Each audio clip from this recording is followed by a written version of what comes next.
दोस्तों स्वागत है आपका एक बार फिर से सच की आवाज में। जिस तरह से दोस्तों लगातार गिनती जारी है, तो भारतीय जनता पार्टी के लिए तो हर जगह से खुशखबरी आ रही है। लेकिन कहीं ना कहीं अगर मुश्किलें खड़ी हो रही है, तो वो केवल और केवल कांग्रेस के लिए खड़ी हो रही है, और वो भी हर जगह से।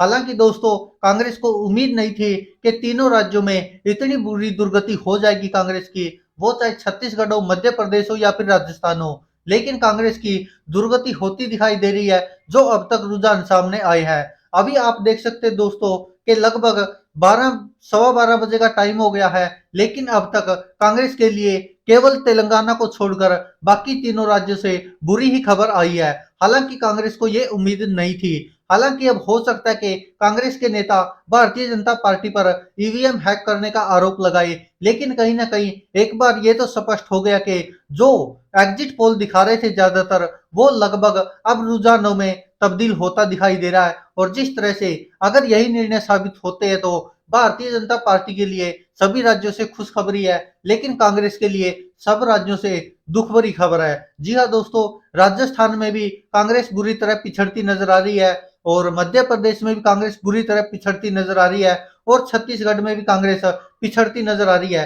हालांकि जो एग्जिट पोल आए थे, उनमें सभी में कांग्रेस को छत्तीसगढ़ में एक तरफा जीत का माहौल दिखाया था, और कांग्रेस की पूर्ण बहुमत की सरकार बनती दिखाई थी। सभी एग्जिट पोल कांग्रेस को 60 से ऊपर सीटें दे रहे थे। कई एग्जिट पोल तो ऐसे थे जो 70 से भी ऊपर सीटें दे रहे थे कांग्रेस को, लेकिन ऐसा हुआ नहीं। और जो अब रुझान सामने आ रहे हैं, उनमें आप देख सकते हैं कि किस तरह से लगातार भारतीय जनता पार्टी बढ़त बनाए हुए है तीनों ही राज्यों में। हालांकि तेलंगाना में भारतीय जनता पार्टी कुछ खास नहीं कर पाई है, लेकिन तेलंगाना में भारतीय जनता पार्टी कुछ नहीं कर पाई, लेकिन कांग्रेस के लिए अच्छी खबर है। और आपको बता दें, तेलंगाना में कांग्रेस के लिए लगभग 70 सीटें कन्फर्म है आनी, और जिस तरह के अभी तक रुझान आए हैं। लेकिन आपको बता दें, बीआरएस काफी पिछड़ती नजर आ रही है। जो बीआरएस अब अकेले के दम पर सरकार बनाने का दम भरती थी तेलंगाना में, वो अब की बार कांग्रेस से पिछड़ती नजर आ रही है। और तेलंगाना में कांग्रेस जहां 65 सीटों पर आगे दिखाई दे रही है, तो वहीं बीआरएस केवल 39 सीटों पर आगे दिखाई दे रही है, और भारतीय जनता पार्टी 9 सीटों पर आगे दिखाई दे रही है, और अन्य के खाते में भी 2 सीटें जाती दिखाई दे रही है। वहीं बात करें दोस्तों राजस्थान की, तो आप रुझान साथ में नीचे देख भी सकते हैं, आपको दिखाई दे रहा होगा स्क्रीन पर लगातार अपडेट हो रहे हैं, और साथ में साइड में ये भी अपडेट हो रहा है कि कौन कहां से आगे चल रहा है। वहीं आपको बता दें कि जिस तरह से राजस्थान में कांग्रेस को जो लगातार एग्जिट पोल में दिखाया गया था, वैसे ही अब रुझानों में भी आ रही है। कांग्रेस को जहां एक तरफ राजस्थान में केवल 71 सीटें मिलती दिखाई दे रही है, तो वहीं भारतीय जनता पार्टी को 113 सीटों पर बढ़त मिलती दिखाई दे रही है। और मध्य प्रदेश में भी लगातार कांग्रेस पिछड़ती जा रही है। कांग्रेस को केवल 69 सीटों पर बढ़त मिलती दिखाई दे रही मध्य प्रदेश में, तो वहीं भारतीय जनता पार्टी को 159 का एक विशाल आंकड़ा छूते हुए देखा जा सकता है। और छत्तीसगढ़ में भी एग्जिट पोल में तो कांग्रेस को बढ़त दिखाई थी, लेकिन एग्जिट पोलों को गलत साबित करते हुए भारतीय जनता पार्टी अब तक छत्तीसगढ़ में 54 से ज्यादा सीटों पर आगे चल रही है, और कांग्रेस केवल 34 सीटों पर सिमटती दिखाई दे रही है छत्तीसगढ़ में। और तेलंगाना में कांग्रेस के लिए अच्छी खबर है, लेकिन बाकी के 3 राज्यों में जितनी उम्मीद थी शायद वैसा कुछ कर नहीं पाई कांग्रेस।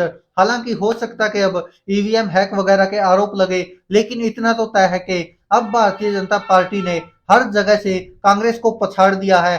खासकर जो ये 3 अहम राज्य थे, छत्तीसगढ़, मध्य प्रदेश और राजस्थान, लेकिन तीनों ही राज्यों में कांग्रेस बुरी तरह से पिछड़ती नजर आ रही है। और शायद जिस तरह से भारतीय जनता पार्टी ने जो रणनीति अपनाई इस बार के विधानसभा चुनाव में, वो शायद कामयाब होती दिखाई दे रही है।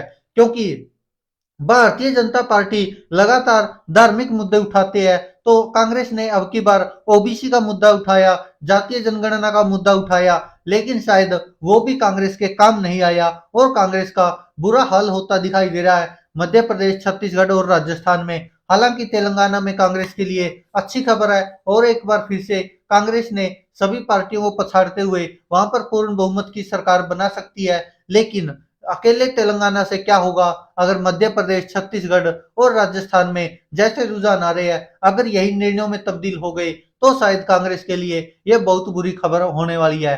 हालांकि जिस तरह से भारतीय जनता पार्टी ने अपने अपने मुख्यमंत्री के उम्मीदवारों को शुरुआत में तो आगे नहीं किया था, पीछे खींच लिया था।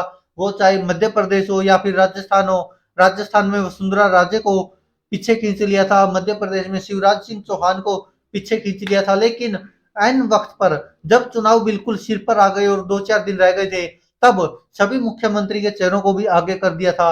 वो चाहे शिवराज सिंह चौहान हो या फिर वसुंधरा राजे हो। आपको याद होगा कि शुरुआत में तो शिवराज सिंह चौहान भी खुद भी ऐसे महसूस करने लगे थे कि अब की बार अगर भारतीय जनता पार्टी भी जीत भी जाती है, तब भी वह मुख्यमंत्री नहीं बन पाएंगे, जिस तरह से पार्टी का व्यवहार उनके साथ था। लेकिन उसके बाद भारतीय जनता पार्टी ने शिवराज सिंह चौहान को भी आगे किया, और जिस तरह से जो शिवराज सिंह चौहान ने लाडली बहना योजना चलाई या और भी जो फ्री के बहुत सारे वायदे किए, वो शायद कहीं ना कहीं भारतीय जनता पार्टी के काम आए। और शिवराज सिंह चौहान जो लगातार 18 वर्षों से राज कर रहे मध्य प्रदेश में, एक बार फिर से शायद अब मध्य प्रदेश में शिवराज सिंह चौहान मुख्यमंत्री बन सकते हैं। लेकिन वो देखना होगा कि क्या भारतीय जनता पार्टी मुख्यमंत्री पद का उम्मीदवार शिवराज सिंह चौहान को बनाती है या फिर नहीं बनाती है, क्योंकि ये हम अभी कह नहीं सकते। क्योंकि जिस तरह से चुनाव प्रचार में लगातार शिवराज सिंह चौहान को साइड कर दिया था भारतीय जनता पार्टी ने,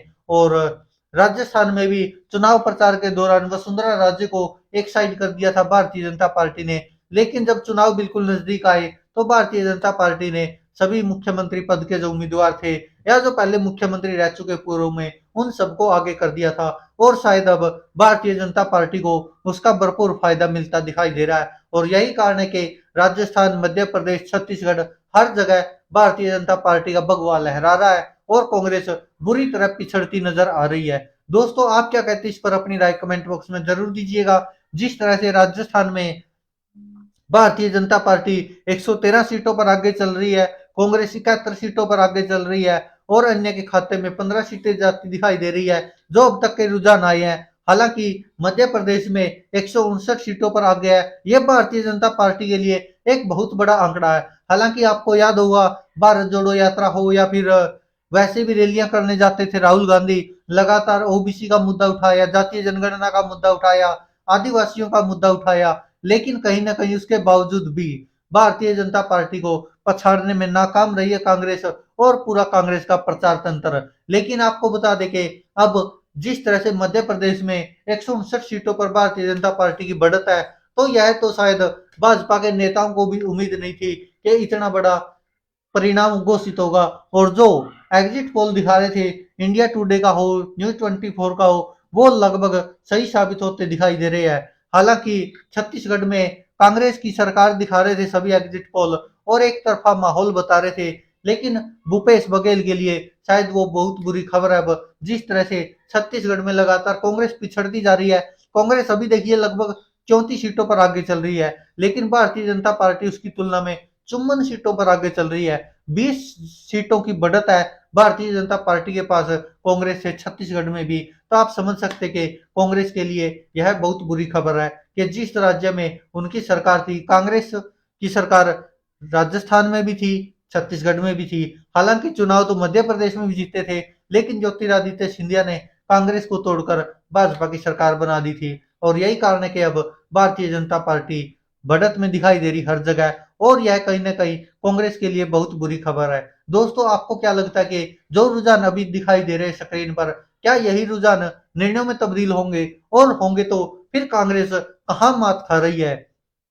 क्योंकि राजस्थान में अशोक गहलोत को जादूगर माना जाता है, लेकिन राजस्थान का एक ये रिवाज रहा है कि 3 दशकों से कि वो हर बार सरकार बदल देते हैं, और शायद यही कारण है कि अब की बार फिर राजस्थान में राज बदलेगा, रिवाज कायम रहेगा, और एक बार फिर से राजस्थान में कांग्रेस की सरकार जाती हुई दिखाई दे रही है, और भारतीय जनता पार्टी का कमल का फूल खिलता हुआ दिखाई दे रहा। ऐसे ही मध्य प्रदेश में भी आप देख सकते हैं कि कमलनाथ हारते दिखाई दे रहे हैं, और कमल का फूल सरकार बनाते दिखाई दे रहा है। और यह मध्य प्रदेश में जो भारतीय जनता पार्टी के नेताओं ने घोषणा की, जो शिवराज सिंह चौहान ने घोषणाएं की या जो योजनाएं लागू की बिल्कुल चुनावी समय में, तो वो शायद भारतीय जनता पार्टी के काम आ गई। और यही कारण है कि अब भारतीय जनता पार्टी मध्य प्रदेश, राजस्थान, छत्तीसगढ़, इन तीनों अहम राज्यों में एक पूरी बढ़त बनाती दिखाई दे रही है। लेकिन आपको बता दें कि जो कांग्रेस पिछड़ती दिखाई दे रही है, ये कहीं ना कहीं कांग्रेस का जो इंडिया गठबंधन बना हुआ जो सभी विपक्षी दलों का, उसमें कांग्रेस का जो कद है उसको और ज्यादा छोटा कर देगी। क्योंकि देखिए हिमाचल प्रदेश में कांग्रेस ने जीत हासिल की, कर्नाटक में कांग्रेस ने जीत हासिल की, तो उसके बाद कांग्रेस अपने आप में आत्मविश्वास से भरी हुई थी और वो सोच रही थी कि इंडिया गठबंधन में भी सबसे अहम पार्टी कांग्रेस ही रहेगी। और हालांकि वो तो अभी भी है, लेकिन उसके बावजूद कांग्रेस को लग रहा था कि सभी राज्यों में कांग्रेस को सबसे ज्यादा सीटें मिलेंगी। लेकिन अब जिस तरह के रुझान सामने आ रहे हैं, तो कहीं ना कहीं इंडिया गठबंधन एक बार फिर से मजबूत करने की जरूरत पड़ेगी कांग्रेस को, और कांग्रेस की मजबूरी बन जाएगी इंडिया गठबंधन के साथ जिस तरह से समझौता करना। और जो अभी तक रुझान आ रहे हैं उनसे आप समझ सकते हैं कि किस तरह से भारतीय जनता पार्टी एक बार फिर से बाजी मारती नजर आ रही है 2023 के इन विधानसभा चुनाव में। दोस्तों आप क्या कहते हैं इस पर अपनी राय कमेंट बॉक्स में जरूर दीजिएगा। आपको क्या लगता है, क्या यही रुझान परिणामों में तब्दील होंगे?